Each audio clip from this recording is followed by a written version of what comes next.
අනේ අපේ ස්වාමීන් වහන්සේ සමහර උපාසකම්මල එන වයස අවුරුදු 60යි 70යි. ඇවිල්ලා කියන මොකද්ද? අනේ ස්වාමීන් වහන්සේ මට හිත හදාගන්න බෑ. මං තරුණ කාලේ මගේ අතින් සිද්ධ වෙච්ච වැරද්දක් මට නැවත නැවත මතක් වෙනවා.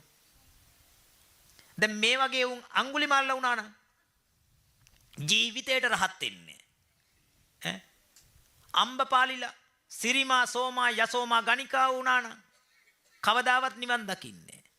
ඒසා මතක තියාගන්න ඕන අතීතය මොකද කරන්න? අමතක කරන්න බෑ. අතීතය විදර්ශනා කරලා කපා දමන්න ඕන. ඇයි? දැන් අමතක කරන්න පුළුවන් ඕන නම් මෙහෙම මොකද? මම ඒක අමතක කරනවා. සමහර තාත්තලා මොකද කරන්නේ? අමතක කරන්න හැන්දෑවට යනවා. කොයිද? BAR එකට. ගිහිල්ලා LION එකක් ගන්නවා. ගෙදර එනවා DOG වගේ. නේද? අමතක කරන්න ගිහිල්ලා. ඇයි? ප්‍රශ්න අමතක කරන්න. නේද? අනේ පවවද උදේට ආයි ප්‍රශ්න. දැන් ප්‍රශ්න ඩබල් වෙලා. ඇයි? අතේ සල්ලිත් නැහැ. වකුගඩුවත් නැහැ.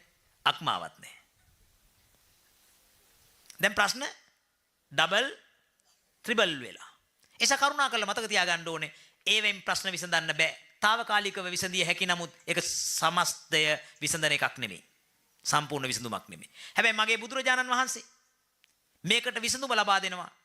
ඒවට යන්න ඕනේ, බොන්න ඕනේ, අනන්න ඕනේ. තේරුණේ? සල්ලි වියදම් කරන්න ඕනේ. මොකද කරන්න තියෙන්නේ? මොකද කරන්න තියෙන්නේ? ඇඳේ හාන්සි වෙලා මතක් කරන්න තියෙන්නේ. මොකද? පුරිමා අකුසල ධම්මා අයියෝ මේ පෙර අකුසල ධර්මයක් නැවත මතක් වෙනවා ආසේවන ප්‍රත්‍යයෙන් ඇවිල්ලා. ඒක මගේ වැඩක් නෙමෙයි. ඒක පෙර හිතක ආසේවන ප්‍රත්‍යයෙන් ඉපදුණු එකක්. ඔහොම දකින්නකොට මොකක්ද වෙන්නේ? මේක මේ පෙර හිතක් ආයි ඇවිල්ලා. පෙර හිතක උදව්වෙන් අලුත් හිතක් ඇවිල්ලා. එහෙනම් අපි ඒකට නටන්න ඕනද? ඒකට උඩ පනින්න ඕනද? ඒකට බොන්න ඕනද? අම්මා පුදුම නිවීමක් නෙවෙන්නේ මන් දන්නේ ඔය ඇත්තන්ට මේක වදිනවද කියලා.